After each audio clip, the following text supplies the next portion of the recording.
Hello बच्चों, कैसे हो। मेरा नाम पूनम सिंह है। मैं आपकी हिंदी अध्यापिका हूँ। समय बर्बाद नहीं करते हुए मैं आपको पढ़ाने जा रही हूँ। आप जब स्कूल खुलेगा उसके बाद से फिर हम लोगों का अपना परिचय होगा। अभी फ़िलहाल आप ये सुन लीजिए। लेसन 1 में काव्य पढ़ाने जा रही हूँ आप लोगों को कबीरदास की साखी सबद रमैनी।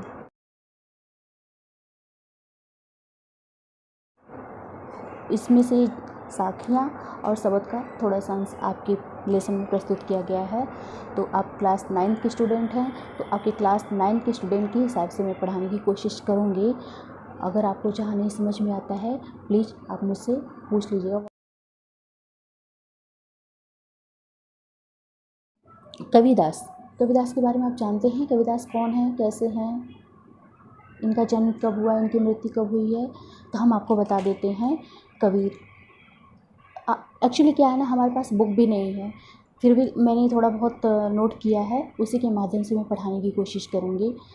तो कबीरदास का जन्म 1378 ईस्वी में हुआ था वाराणसी के लहरतारा ग्राम में। कहाँ पे हुआ था? वाराणसी के लहरतारा ग्राम में इनका जन्म हुआ था। लोग कहते हैं कि कुछ मतलब इनके जन्म की बहुत सारी कथाएं हैं, लेकिन एक दो कथाएं हैं जिसमें एक कथा मैं आपको बताती हूँ। कुछ लोग कहते हैं कि किसी विद्वान महिला ब्राह्मणी थी, वो उसने लोकलाज से उसने जन्म दिया था, और लोकलाज की वजह से मतलब डर की वजह से उसने उन्हें एक नदी के किनारे पेड़ झाड़ी के पास उनको छुपा दिया था। उधर से डेली मतलब प्रतिदिन नीरू और नीमा नामक जुलाहा थे, वो दर्शन करने के लिए जाते थे, नदी स्नान करने के लिए जाते थे। तो उस दिन भी वो नदी स्नान करने के लिए जा रहे थे और उन्हें वो बालक रोता हुआ सुनाई दिया। उन्हें समझ में नहीं आया कि बालक कहाँ है, कौन से बालक की रोने की आवाज़ आ रही है। वो इधर उधर देखते हैं और झाड़ी के बीच उन्हें वो बालक दिखाई देता है। वो इधर उधर लोगों से पूछते हैं, फिर उसके बाद जब किसी का जवाब नहीं मिलता है तो वो भगवान का प्रसाद समझकर अपने घर उस बच्चे को ले आते हैं। हालांकि वो मतलब निसंतान थे, उनके पास कोई संतान नहीं थी, इसलिए ये संतान पाके वो बहुत ही प्रसन्नतापूर्वक उसका पालन पोषण करने लगे। हालांकि उनकी आर्थिक स्थिति अच्छी नहीं थी, लेकिन फिर भी उस बच्चे की पालन पोषण में कोई कमी नहीं आने दिया। बालक जो था वो धीरे धीरे बड़ा होने लगा। पढ़ने में उसका रुझान नहीं था, मतलब वो पढ़ाई लिखाई से वंचित थे। लेकिन उनके सुविचार थे, उनके अच्छे विचार को लोग बहुत ज़्यादा मुग्ध हो जाते थे। वो इतने अच्छे से सारे बातों को बताते थे, समझाया करते थे कि सारे लोग मंत्रमुग्ध हो जाया करते थे।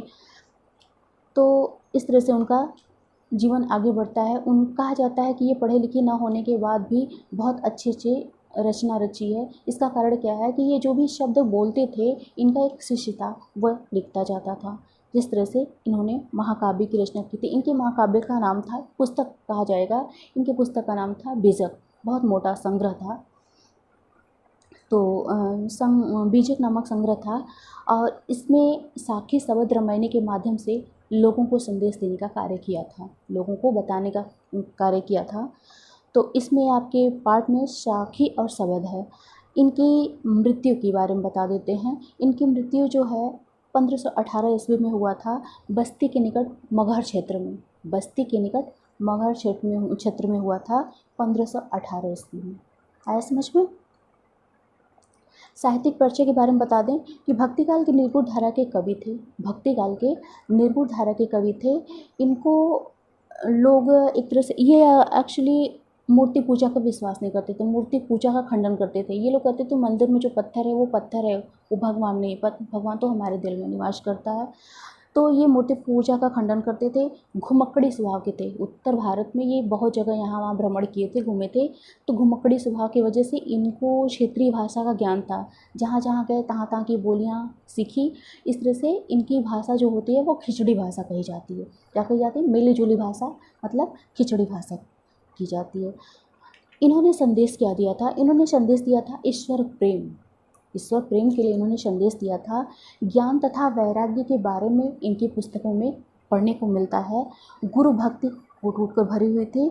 आत्मबोध यानी आत्मज्ञान के बारे में ही ये बातें किया करती थी। मतलब कहा करते थे कि मानव के अंदर आत्मज्ञान होगा तो उसको सारी सुख सुविधाएं मिल जाएंगी। कैसे? वो आपके पाठ में है, बताने की कोशिश किया गया है, वो ध्यान से सुनिए। मानसरोवर सुभर जल, हंसा केलि कराहि, मुक्ता फल मुक्ता चुगे, अब उड़ी अनत न जाए। मानसरोवर एक ऐसा सरोवर है, सरोवर में मान मीन्स होता है कि बहुत ही इसको प्रसिद्धि प्राप्त है, और सरोवर मीन्स होता है तालाब। और यह जो मानसरोवर है, यह एक नाम है। तो ये मानसरोवर जो है वो कैलाश पर्वत पे स्थित है। माता पार्वती और शिव जी उसमें विहार करते हैं, मीन्स स्नान करते हैं। तो ये कैलाश पर्वत पे स्थित है। या ऐसा कहा जाता है जब इंसान को मोक्ष की प्राप्ति हो जाती है तो वो जहाँ पे जीवन व्यतीत करता है उसे वहाँ से वापस आने का कोई मतलब नहीं होता है, क्योंकि उसे लगता है कि वो जो चाहता था उसे मिल गया है, मोक्ष की प्राप्ति प्राप्त हो गई है। तो यहाँ पे आपको अपने आप के हिसाब से बताने की कोशिश करूँगी। मानसरोवर सुभर जल, हंसा केलि कराहि। मानसरोवर आप जान गए, कैलाश पर्वत पे एक सरोवर है यानी तालाब है। वहाँ पे हंस जो होते हैं वो क्रीड़ा करते हैं। क्रीड़ा मीन्स क्या होता है? खेलना, विहार करना, आनंद में विचरण करना, घूमना। तो जो ये हंस होते हैं ना, ये पर्वतों पे, पहाड़ों पे पाए जाते हैं, दुर्लभ होते हैं। ये बहुत आसानी से लोगों को नहीं प्राप्त होते हैं। लेकिन ये हंस जो होते हैं, ये इनका स्वभाव होता है, ये बहुत ही शांत और एकांत प्रिय होते हैं। तो इन्हें कोई हस्तक्षेप न करे, न डिस्टर्ब करे, तो ये बड़े आराम से अपना कार्य करते रहते हैं। तो सुभर मीन्स क्या होता है आपको बता दें। सुभर मीन्स होता है स्वच्छ, और एक तरह से होता है लबालब भरा हुआ, लबालब भरा हुआ। तो मानसरोवर मतलब मानसरोवर रूपी जो तालाब था, सुभर में लबालब स्वच्छ जल से भरा हुआ था। आया समझ में? सुभर जल, जल मीन्स पानी। तो वो जो मानसरोवर रूपी जो वो तालाब था, वह स्वच्छ जल से लबालब भरा हुआ था। हंसा केलि कराए, और वहाँ पर हंसा मतलब हंस, केलि मीन्स होता है क्रीड़ा करना, केलि मीन्स होता है क्रीड़ा करना। तो जो हंस है वह क्रीड़ा कर रहा है, वह खेल रहा है। मुक्ता फल मुक्ता चून, मुक्ता फल मीन्स होता है मोती, मोती के दाना। मुक्ता फल मुक्ता चुगे, अब उड़ी अनत न जाए।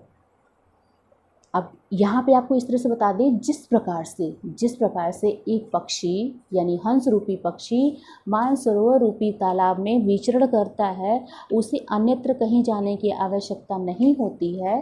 ठीक उसी प्रकार से जो सज्जन मनुष्य होता है, जो ऋषि होते हैं, जो साधु सन्यासी होते हैं, जिसने ईश्वर प्राप्ति के लिए अपना सुषुप्ना अवस्था में अपने आप को कर लिया है, यानी कि जो योग साधना में लीन है, ओके, जो योग साधना में लीन है, ऐसे व्यक्ति को भी कहीं अन्यत्र जाने की आवश्यकता नहीं हो। आपने देखा होगा ना कि जब आप ध्यान मग्न होते हैं, एकदम एकाग्रचित होते हैं, तो आपका मन सिर्फ और सिर्फ कहाँ पे होता है?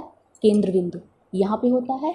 तो उस तरह से आपको ध्यान में आपको आसपास में क्या हो रहा है ये घटित नहीं होती, ये जो घटित घटनाएं होती हैं वो आपको पता नहीं चलता है। ठीक उसी प्रकार से है, कबीरदास ने कहा है, जिस प्रकार से मानसरोवर रूपी तालाब में हंस क्रीड़ा करता है यानी खेलता है, उसे यहाँ वहाँ उड़ने की आवश्यकता नहीं, उसे यहाँ वहाँ जाने की आवश्यकता नहीं होती है, क्योंकि वो वहाँ पे खुश है, वो मोह माया के चक्कर में नहीं है, वो एकदम खुश है, मोती चुनने का कार्य कर रहा है, क्रीड़ा कर रहा है, उसे अन्यत्र जाने की आवश्यकता नहीं है।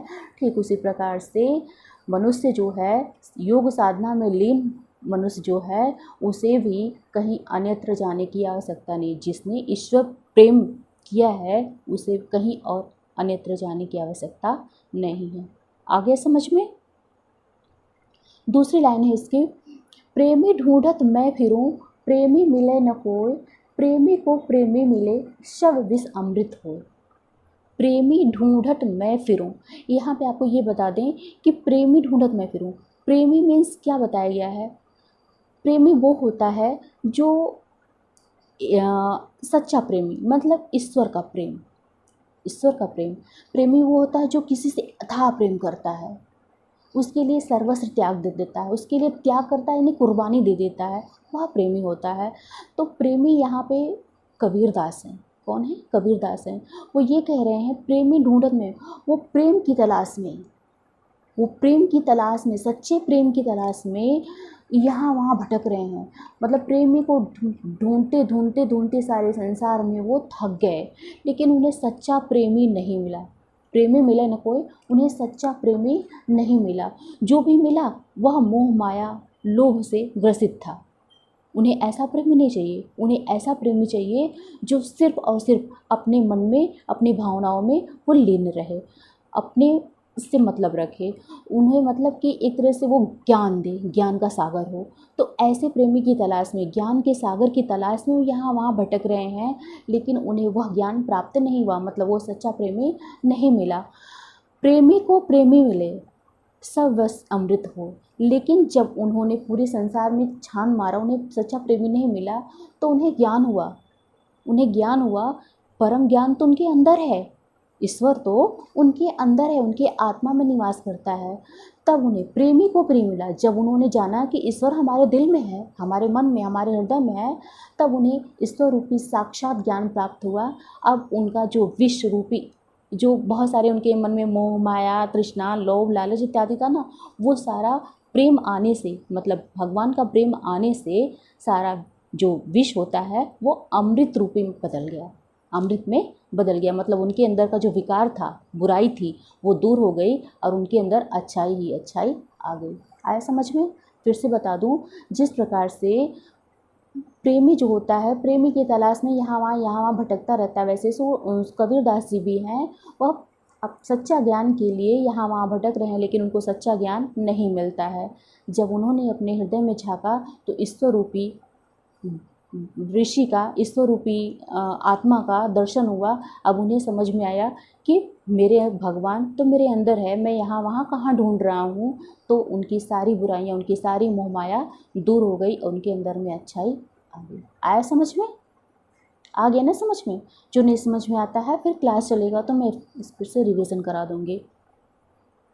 तीसरा है, हंसते चढ़िए ज्ञान के सहज दुलीचा डाल, स्वान रूप संसार है भूखन दे झकमार। हंसते चढ़िए, हंसते मीन्स क्या होता है? हाथी। हंसते मीन्स हाथी। हंसते चढ़िए ज्ञान के, हंसते रूपी ज्ञान पर चढ़िए, मतलब जितना आपके अंदर ज्ञान है उस ज्ञान पे आप चढ़िए। विशालकाय, हाथी होता है एक बहुत विशालकाय जीव होता है, तो ज्ञान की तुलना किससे की गई है? विशालकाय से किया गया, विशाल रूप से किया गया है। तो ज्ञान रूपी विशाल ज्ञान पे चलिए, हस्ती रूपी विशाल ज्ञान पर चलिए। सहज दुलीचा डाल, दुलीचा मीन्स क्या होता है? आपने देखा होगा हाथी जो होता है उसके ऊपर दुसाला बिछाया होता है, उसमें महावत बैठता है, तो वही होता है दुसाल। और यहाँ पे ज्ञान से मतलब होता है, दुसाल मीन्स होता है अहंकार। दुसाल मीन्स क्या होता है? अहंकार, अहंकार। आप ऐसे कह सकते हैं, दुलीचा मीन्स क्या होता है? अहंकार। तो यहाँ पे कहा गया हस्ती रूपी ज्ञान पे चढ़िए, मतलब विशालकाय ज्ञान पे अपने दिल, विशालकाय ज्ञान अपने अंदर लाइए, लेकिन अहंकार को त्याग कर, अहंकार को त्याग कर। स्वान रूप संसार है, क्योंकि स्वान मीन्स क्या होता है? कुत्ता। स्वान रूप में क्या होता है? कुत्ता। स्वान रूप से ये संसार तो क्या है? कुत्ते रूप में है। ये संसार कुत्ते की तरह है, कुत्ते के समान है, क्योंकि थोड़ा सा ज्ञान होने पर भौं भौं भौं भौं करता रहता है। मतलब उसे ज्ञान नहीं है, लेकिन थोड़ा सा ज्ञान अर्जित कर लेने पर अपने आप को सर्वश्रेष्ठ समझने लगता है। तो इसलिए आपके अंदर अगर ज्ञान आ जाएगा तो आप शांत रहेंगे, आप सीरियस रहेंगे। आपको सिर्फ पढ़ाई पे मतलब होता है, आपको किसी इधर उधर की बुराई करने की, चुगली करने की आपको कोई मन नहीं करेगा, क्योंकि आपके अंदर ज्ञान है कि आप क्या कर रहे हैं, ये आपको पता है। इसलिए आपको ये ज्ञान जो है ये सच्चा ज्ञान है। तो यह ज्ञान आपको जब मिल जाता है तो आपके अंदर से अहंकार दूर हो जाता है। फिर से समझाती हूँ, हाथी रूपी विशालकाय ज्ञान पर चढ़िए, मतलब विशालकाय ज्ञान पर चढ़िए। विशालकाय ज्ञान एक तरह से विशाल रूपी ज्ञान या फिर विशाल ज्ञान अर्जित कीजिए, लेकिन अपने अहंकार को त्याग कर, अपने अंदर के अहंकार को त्याग कर, क्योंकि थोड़ा सा ज्ञान होने पर इंसान बहुत ही बड़बड़ाता है, अपने आप को सर्वश्रेष्ठ समझने लगता है। आया समझ में? ठीक है। नेक्स्ट है क्या? पखा पखी के कार ने सब जग रहा भुलान, निरपक होय के हरि भजय संत सोई सुजान। यहाँ पे कबीरदास जी ने कहा है कि पखा पखी मीन्स होता है पक्ष और विपक्ष। पखापखी के कारण पक्ष और विपक्ष के चक्कर में हमें नहीं पड़ना चाहिए। सब जग रहा भुलान, क्योंकि हम पक्ष और विपक्ष के चक्कर में रहकर सारे जग को भुलाए बैठे हैं, सारे ज्ञान को भुलाए बैठे हैं। निरपक होए कि हरि भजे, लेकिन जो इंसान सच्चा इंसान वही है जो सच्चे हृदय से ईश्वर को भजता है, निरपक्ष होके फैसला करता है, निष्पक्ष होकर सारे धर्म को एक मानता है, वह ही सज्जन व्यक्ति है, दूसरा अन्य कोई नहीं। समझ में आया? फिर से बताती हूँ, पक्ष विपक्ष के चक्कर में नहीं पड़ना चाहिए, क्योंकि पक्ष विपक्ष के चक्कर में पड़ के हम अपने सारे ज्ञान को बर्बाद कर देते हैं, मिटा देते हैं। निष्पक्ष होके अगर ईश्वर प्रेम किया जाए, सारे मानव को एक समझा जाए, सभी धर्म को एक माना जाए, छुआछूत का भेदभाव मिटा दिया जाए, तो ही वह सज्जन व्यक्ति होता है और उसके अंदर ज्ञान का भंडार होता है। आया समझ में? आगे बढ़ते हैं। नेक्स्ट है, हिंदू मुआ राम कहे, हिंदू मुआ राम कहे, मुसलमान खुदाए, कहे कबीर सो जीता जो दुख के निकट न जाए। हिंदू मुआ, मुआ मीन्स का मरना। हिंदू मुआ राम कहे, हिंदू अपने लोग में सब लोगों को अपना अपना धर्म प्यार है, वो मुस्लिम वो हिंदू, सब लोग अपना धर्म अपने धर्म को बड़ा मानते हैं। तो यहाँ पे यही कहा गया है, हिंदू मुआ राम कहे, हिंदू राम राम करके अपने प्राण को त्याग देता है, मुसलमान खुदा खुदा करके अपने प्राण को त्याग देता है। लेकिन क्या इन्हें ईश्वर मिलता है? नहीं। राम मिलता है हिंदू को? नहीं। मुसलमान को खुदा मिलता है? नहीं, क्योंकि वो भ्रमित हैं, अज्ञानी है, वो नहीं जानते हैं, वो धर्म के नाम पे आपस में लड़ रहे हैं, मर रहे हैं, कट रहे हैं। तो यही कहा गया है, हिंदू वो मोरा, हम जो हिंदू हैं वो राम राम करके अपने आप की जीवन को तबाह कर रहे हैं, और जो मुस्लिम हैं वो अल्लाह कर करके अपने जीवन को तबाह कर रहे हैं। कहा कबीर सो जीवता, ये लोग तो मृत्यु के समान हैं, जो आपस में लड़ रहे हैं, मर रहे हैं, कट रहे हैं, धर्म का प्रचार प्रसार कर रहे हैं, ये लोग मृत्यु के समान है, क्योंकि सच्चा जीवित व्यक्ति तो वही है, सच्चा जीवित व्यक्ति, सज्जन व्यक्ति तो वही है जो दोह के निकट न जा, जो दोनों के निकट नहीं जाता है, जिसे ये ज्ञान प्राप्त हो चुका है कि धर्म तो इंसान का बनाया हुआ है, भगवान तो एक है। हमने भगवान को धर्म के नाम पर अलग अलग बांट लिया है, लेकिन ऐसा नहीं है, भगवान एक है। जब जिसके अंदर ये ज्ञान प्राप्त हो गया है, वही मनुष्य सच्चे मामले में आज जीवित है, नहीं तो और लोग मृत्यु के समान हैं, आपस में लड़ रहे हैं, मर रहे हैं, अज्ञानतावश। आया समझ में? नेक्स्ट है, काबा फिर काशी भया, काशी भया, काबा फिर काशी भया, राम ही भया रहीम, मोट चुन मैदा भया, बैठी कबराजिन। ये दोनों पंक्ति, जो पखापखी वाला और ये दोनों पंक्ति संप्रदाय के बारे में है, मतलब इस हमारे समाज में धर्म प्रचार के बारे में है। काबा फिर काशी भया, काबा एक प्रकार से वो है मुस्लिम का अपना मंदिर टाइप है।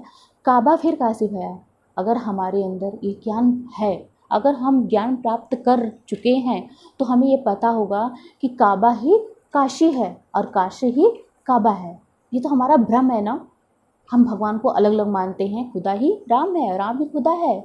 तो यहाँ पे यही कहा गया है, काबा फिर काशी भया, अगर हमारे अंदर ज्ञान प्राप्त हो गया है तो हम काशी को ही काबा समझेंगे और काबा को ही काशी समझेंगे, राम को रहीम समझेंगे और रहीम को राम, यानी राम को ही राम ही खुदा है और खुदा ही राम है। जो इस मर्म को जान पाया, जो इस ज्ञान को समझ पाया, मोट चून मैदा हुआ, बैठी घबरा। लेकिन कबीरदास जी कहते हैं, मैं इस चीज़ को समझ चुका हूँ, मैं इस चीज़ को जान चुका हूँ, राम रहीम खुदा ये कोई नहीं है, सब एक है, ईश्वर एक है, वो कण कण में विराजमान है, प्रत्येक कण में वो विराजता है।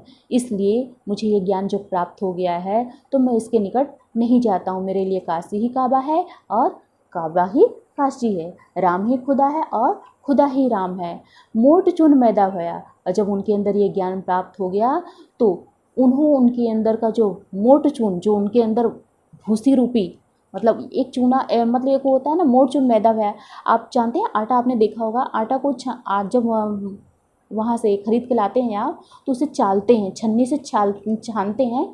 तो छानने के बाद आप क्या देखते हैं, जो महीन मैदा टाइप होता है आटा, वो नीचे चला जाता है, थाली में गिर जाता है, और जो मोटा मोटा चीज़ होता है, भूसी जिसे बोलते हैं, वो चलनी में ही रह जाता है। इसका मतलब जानते हैं? इसका मतलब यही है कि कबीरदास जी कहते हैं कि उनको ज्ञान प्राप्त हो गया है, और वो जब उनको ज्ञान प्राप्त हो गया तो उन्हें समझ में आ गया काशी काबा है, खुदा ही राम है।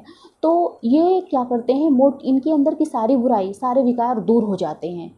भूसी जो होता है वह ऊपर इनके अंतरात्मा में ऊपर आ गया, और अंदर मैदा इन्होंने अपने आप में जिमा लिया, मैदा को खा लिया और भूसी को उठा के फेंक दिया। मीन्स जो इनके अंदर का अज्ञानता था, जो इनके अंदर की बुराई थी, जो मोह तृष्णा लालच इत्यादि था, वो सारी चीज़ें इनसे दूर हो गई और इनके अंदर आत्मा निवास हो गया, मतलब ईश्वर आ गया है।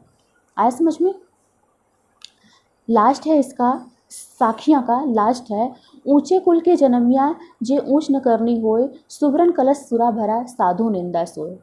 ऊंचे कुल का जन्मिया, जो ऊंचे कुल में आप देखे होंगे, ऊंचे कुल में जो जन्म, ऊंचे कुल में इसका होता है वंश, खानदान।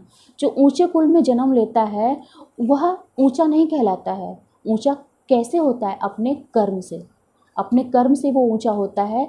तो ऊंचे कुल की जन्मिया जे ऊंच न करनी हुई, अगर आपने भले ऊंचे कुल में जन्म लिया है लेकिन आपके कर्म ऊंचे नहीं हैं, आपके कर्म अच्छे नहीं हैं, तो आप खानदानी नहीं कहलाएंगे। आप यूँ समझ लीजिए जैसे कोई राजा महाराजा के घर का है, जन्म लिया है, बड़े घर में जन्म लिया है, लेकिन वो शराब पी के यहाँ वहाँ नाली में, गटर में ये सब पड़ा हुआ है, तो क्या वो ऊंचे खानदान का कहलाएगा? नहीं, उसके कर्म मलिन हैं। कर्म के अनुसार ही इंसान अपने आप को साबित करता है।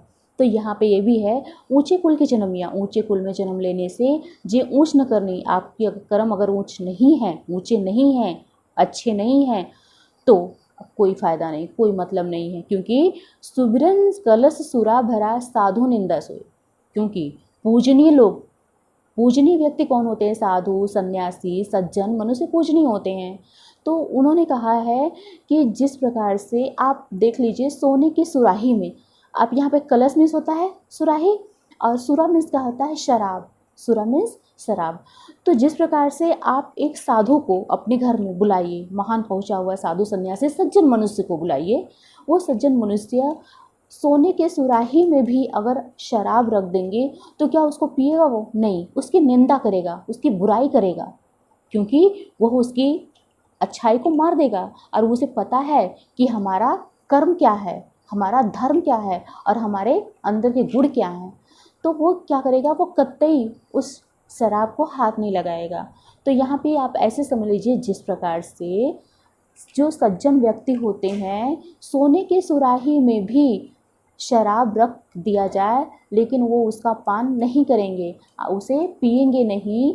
उसी प्रकार से ऊंचे कुल में ही जन्म लेने से ऊंचे कुल में जन्म लेने मात्र से ही मनुष्य ऊंचा नहीं हो जाता। ऊंचा वह अपने कर्म से बनता है। समझ में आ गया? फिर से समझाती हूँ। कबीरदास जी कहते हैं कि जिस प्रकार से एक सोने की सुराही में शराब रख दिया जाए तो शराब, जो साधु सन्यासी, जो सज्जन मनुष्य होते हैं, उसे पिएंगे नहीं, बस कि उसकी निंदा ही करेंगे। ठीक उसी प्रकार से जो ऊंचे कुल में जन्म लेते हैं वो अपने कर्म से महान बनते हैं, नहीं तो उनकी निंदा होती है। समझ में आ गया? चलिए नेक्स्ट है, लास्ट एक तरह से वहाँ पे रामायणी है। रामायणी में क्या कहते हैं कि वो चीज़ें नहीं होता है, मतलब रामायणी आपके लेसन से हट गया है, सिर्फ साखियाँ हैं और शब्द है। तो हम इसको भी ख़त्म कर देते हैं, शब्द ख़त्म कर देते हैं, तो आपका एक लेसन समाप्त हो जाएगा। माँ को कहाँ ढूंढे बंदे, मैं तो तेरे पास में, ना मैं देवल ना मैं मस्जिद ना काबे कैलाश में। बहुत सिंपल वर्ड है, सबको समझ में आ जाएगा इसमें। माँ को कहाँ ढूंढे, माँ को मीन्स होता है, मुख मीन्स होता है मुझे, मुख भगवान जी कह रहे हैं। भगवान कह रहे हैं किससे? मनुष्य से। हे बंदे, हे मनुष्य, तुम मुझे यहाँ वहाँ इधर उधर कहाँ ढूंढ रहे हो? मुँह को कहाँ ढूंढे? तुम इधर उधर मुझे कहाँ ढूंढ रहे हो? मैं तो तेरे पास में, मैं तुम्हारे पास में हूँ। ना मैं देवल ना मैं मस्जिद ना काबे कैलाश में, ना तो मैं मंदिर में हूँ, ना मस्जिद में हूँ, ना काबा में हूँ, ना कैलाश पे हूँ। मैं यहाँ वहाँ कहीं नहीं हूँ। ना तो कोनो क्रिया कर्म में, ना ही योग बराम में। ना तो आप पूजा कर्म करते हैं, ना तो मैं उसमें हूँ, और ना ही मैं योग साधना, न योग वैराग में हूँ। मैं मतलब पाखंडी नहीं हूँ, मैं यहाँ वहाँ पाखंडी लोगों के बीच में नहीं रहता हूँ। खोजी हो तो टूटते मिलिए, लेकिन तुम अगर सच्चे मन से, सच्चे हृदय से मुझे खोजते हो, ढूंढते हो, तो मैं एक पल में ही तुम्हें मिल जाऊँगा। पल भर की तलाश में, सिर्फ थोड़ा सी तलाश करने की आवश्यकता है, मैं पल भर में तुम्हें प्राप्त हो जाऊंगा। कहा कबीर सुनो भाई साधु सब श्वासों की सांस में। कबीरदास जी कहते हैं कि भगवान कहते हैं कि मैं हर एक प्राणी के सांस में निवास करता हूँ। अगर तुम्हारे अंदर थोड़ा सा भी ज्ञान है तो मुझे अपने अंदर तलाश करो, मैं तुम्हें प्राप्त हो जाऊँगा। हे बंदे, हे मनुष्य, तुम मुझे यहाँ वहाँ मत ढूंढो, मैं तुम्हारे पास हूँ, तुम्हारे आत्मा में निवास करता हूँ। मुझे पहचानो, मुझे पहचानो, मुझे समझो, मैं ही तुम्हारे अंदर निवास करता हूँ भगवान हूँ। मैं मंदिरों में, पत्थरों में, गिरजाघर में, मस्जिदों में, मैं यहाँ वहाँ कहीं भी नहीं हूँ। आया समझ में? तो चलिए आप इसका नोट्स बना लीजिएगा। नोट्स बनाते हुए आपको एक चीज़ ध्यान देना है कि सबसे पहले आप क्या करेंगे, लेसन डालेंगे, डेट डालेंगे, लेसन डालेंगे, पाठ का नाम डालेंगे, कवि का नाम डालेंगे, काव्य है कि गद्य है वो डालेंगे। उसके बाद से फिर आप शब्दार्थ, जो मोटे मोटे जो कठिन कठिन शब्द हैं आप उसके शब्दार्थ लिखेंगे। शब्दार्थ लिखने के बाद फिर आप जीवन परिचय डालेंगे, छोटा कट में, शॉर्ट कट में, कवि का जन्म, मृत्यु इत्यादि एक दो रचनाएं वो डालेंगे। उसके बाद से क्वेश्चन आंसर स्टार्ट करेंगे, व्याख्या करेंगे। व्याख्या में संदर्भ, प्रसंग और भावार्थ। पता है संदर्भ प्रसंग अब एक हो जाता है, आप लोग ने पता है पहले संदर्भ पढ़ते थे, फिर प्रसंग पढ़ते थे, फिर वो क्लास 8 में ना, अब ऐसा नहीं है, संदर्भ में ही प्रसंग हो जाता है। मीन्स आप शॉर्टकट में प्रस्तुत पद्यांश हमारी पठित पाठ्य पुस्तक आरोह यानी क्षितिज के इस पाठ से लिया गया है, कबीर के पद नामक पाठ से लिया गया है। इसके रचयिता कबीरदास जी हैं। इसमें कबीरदास ने ईश्वर प्रेम के बारे में बात किया है। ये आपका संदर्भ और प्रसंग दोनों हो गया, ठीक है। उसके बाद से संकेत। संकेत मान लीजिए आपको जो भी लाइन लिखना है वो वहाँ से मान लीजिए लिखना है, मानसरोवर डैश डैश डैश केली कराही, ये हो गया। फिर उसकी व्याख्या करना है। व्याख्या करने के बाद आपको काव्यगत सौंदर्य भी लिखना है। काव्यगत सौंदर्य वो होता है जो कवि ने कविता के माध्यम से आपको दर्शाया है, ठीक है। कवि ने कविता, उसमें जैसे क्या अलंकार है, क्या समास है, कहाँ उपसर्ग है, कहाँ प्रत्यय है, कितनी सरल भाषा का प्रयोग किया गया, कितनी सहज भाषा का प्रयोग किया गया है, ये सारी चीज़ें काव्यगत विशेषताएं होती हैं। इसे 2-3 पॉइंट में लिख लीजिएगा। आया समझ में? तो इस तरह से आप कम से कम 15 क्वेश्चन तैयार कर लीजिएगा इस लेसन से। कैसे? क्योंकि देखिए 7 तो आपका ये दोहा हो गया और एक 8 हो, वो शब्द जो हो गया 8 हो गया, 8 तो आपका ये दोहा हो गया, और आप 7 जो होता है क्वेश्चन आंसर लिख लीजिएगा। आया ना समझ में? तो जैसे मान लीजिए आपका क्वेश्चन बन जाएगा, बहुत सारे क्वेश्चन बन जाएंगे। जैसे मैं पूछूं आपसे कि मानसरोवर से कवि का क्या आशय है, मानसरोवर से कवि का क्या आशय है, कवि ने सच्चे प्रेमी की कसौटी क्या बताई है, हंस कहाँ क्रीड़ा कर रहे हैं, ईश्वर प्राप्त होने के बाद, ईश्वर प्राप्त होने के बाद मनुष्य की क्या गति होती है ना। अंतिम 2 दोहों में, अंतिम यानी कि अंतिम 2 दोहों में कबीर ने किन तरह के संकीर्णताओं को, किन तरह के मनुष्यों के बारे में बात किया है, कैसे धर्म की बातें किया है। जैसे स्वान रूपी संसार है भूखंडे झकमार, इसका क्या अर्थ है, हस्ती चढ़िए ज्ञान की, इसका ऐसा बताइए, ठीक है। ईश्वर कहाँ कहाँ विराजता है, ईश्वर कहाँ कहाँ विराजता है, और मनुष्य ईश्वर को कहाँ कहाँ ढूंढता है। कबीर ने ईश्वर की प्राप्ति के लिए क्या क्या माध्यम बताया है, क्या क्या गुण बताया है। कबीर ने ईश्वर को सब श्वासों के श्वास में क्यों कहा है। कबीरदास कौन थे, इनके जीवन में इनकी माँ का नाम क्या था, पालन पोषण करने वाली माँ का नाम क्या था, इनकी मृत्यु कब हुई, इनकी 2 रचनाओं के नाम बता दीजिए, इत्यादि बहुत सारे क्वेश्चन आ रहे हैं। तो आप इसको लिख लीजिएगा और समझ लीजिएगा। आ रहा है जो आपकी मतलब जैसे कि आपने नहीं समझ में आया तो अंडरलाइन कर दीजिए, इसको समझने के लिए मुझसे फ़ोन पे बात करिए, मैं आपको समझा दूँगी। Okay bye.